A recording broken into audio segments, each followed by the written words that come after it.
안녕하세요. 다시 쓰는 의학사전 시아위키의 MC 이호찬입니다. 안녕하세요. 저는 시화병원 혈액종양내과 과장 박지선입니다. 만나 뵙게 해서 반갑습니다. 오늘의 주제, 항암제에 관해서 이야기를 나눠볼 텐데요. 바로 한번 지금 이 자리에서 검색을 해보도록 하겠습니다. 대부분의 항암제는 전신의 세포 분열 기능이 제 기능을 하지 못하게 공격을 한다. 암세포도 공격하지만 정상적인 세포도 피해를 입는다라고 나와 있습니다. 과장님, 이 내용이 사실인가요? 네, 본론적인 얘기를 말씀드리기 전에 항암제는 크게 세포독성 항암제, 표적치료제, 면역치료제 이렇게 세 가지로 나누어집니다. 네. 그중 방금 말씀해주신 부작용은 세포독성 항암제 부작용인데요.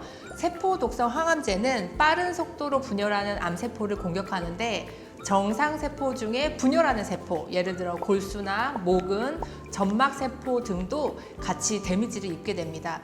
그래서 탈모나 구토, 설사, 백혈구 감소 등의 부작용이 발생할 수 있습니다.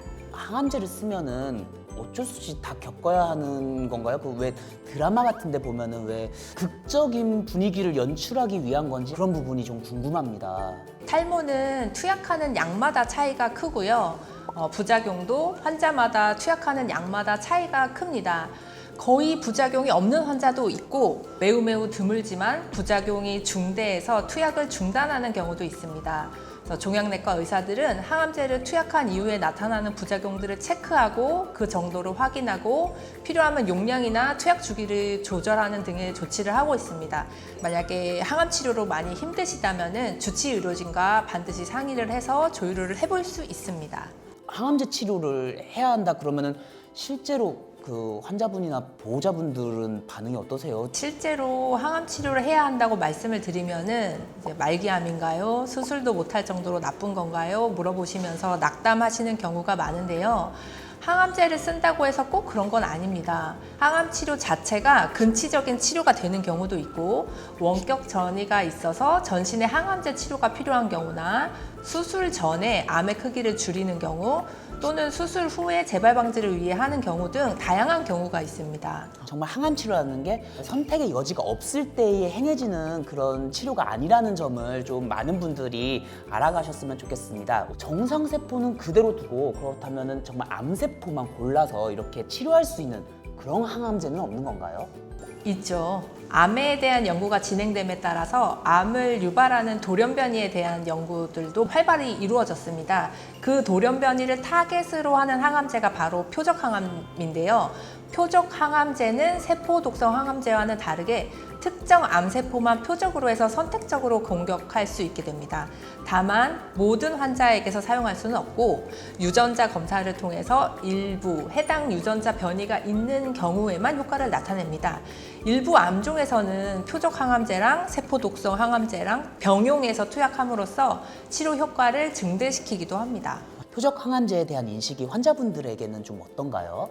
아무래도 비용적인 면을 걱정하는 환자 보호자분들이 많은 것이 사실인데요. 그런데 여러 암종에서 표적 항암제를 급여 투약이 가능하도록 하고 있기 때문에 의료진과 잘 상의하셔서 효과와 비용을 전반적으로 고려해서 선택하시는 것이 중요하겠습니다. 국산, 외국산 혹은 뭐 표적 항암제, 세포독성 항암제 그런 종류에 따라서 환자들이 부담해야 되는 부분이 어떻게 다를까요? 제가 아까 급여 투약이 가능하다고 말씀을 드렸는데요. 네. 급여 투약이 되는 경우에 암 환자분들은 약가의 5%만 내시면 돼요. 그래서 비싼 항암제라고 하더라도 약가의 5%만 부담을 하시면 되기 때문에 부담 없이도 투약이 가능합니다. 네, 계속해서 다음 내용 읽어보도록 하겠습니다. 면역 항암제는 항암 치료 시 우선적으로 먼저 사용될 수 있는 약물은 아닌 건가요?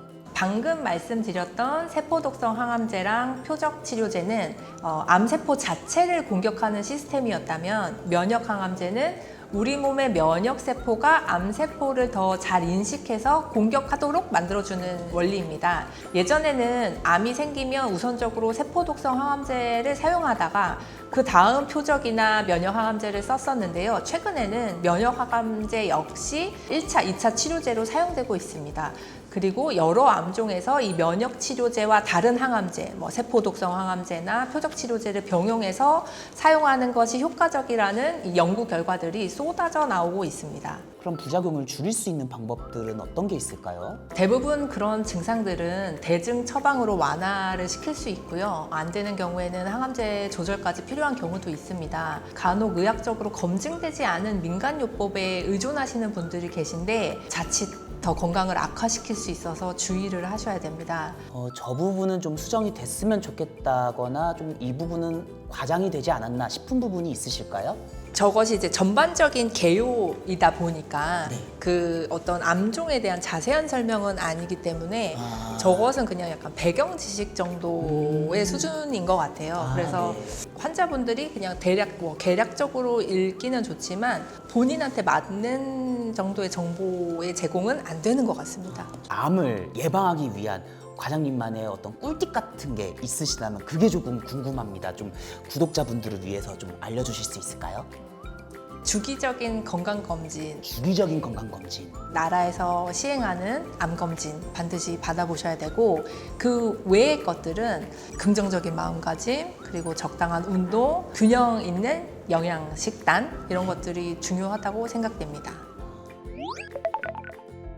네, 이렇게 마음까지 따뜻한 시아병원 박지성 과장님 모시고 시아위키 함께 진행해 봤습니다.